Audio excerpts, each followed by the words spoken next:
A Hartford landmark that's close to our hearts will soon be signing off for good. Denise is going to shed a tear over this one. I just know it. Broadcast House was constructed on Constitution Plaza way back in 1961. And starting in just a couple of days, its new owner will begin tearing it down. But before that work begins, Channel 3 Eyewitness News reporter Eric Parker took one last look inside and found a few surprises. It's a door we haven't entered in nearly 2 years. The Columbus Boulevard entrance to Broadcast House, the Hartford icon on Constitution Plaza, and of course, our old home.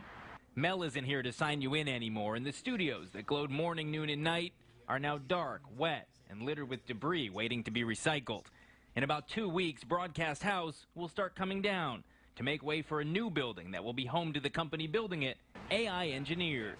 It will be, wow. I'm sure when it's unveiled, it's going to be a wow building. A Boston architecture firm is working on the design right now, but it will be a 12-story building with parking, and it will be LEED certified as eco-friendly.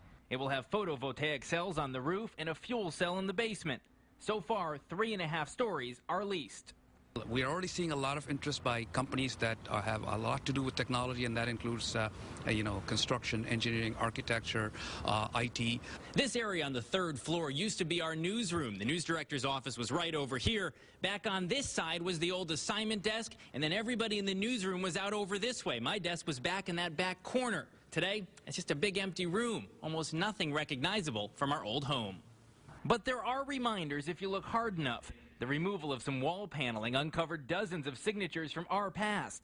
In April of '89, Dave Smith, Hilton Catterley, and our friend Jerry Brooks signed these cinder blocks. So did Bruce DePriest and photographers John Roach, Mike Fisher, and Brian Elba, who took these pictures, though he doesn't remember writing his name here 2 decades ago. Did you ever get an annoying memo and think it will probably outlast the office? We did. And remember the faces that greeted you as you crossed the Founders Bridge? They've been flipped around to watch as the old weather center gets destroyed. Outside, the fencing is up, and though you won't see wrecking balls or hear an explosion, within about 6 weeks, Broadcast House will be gone.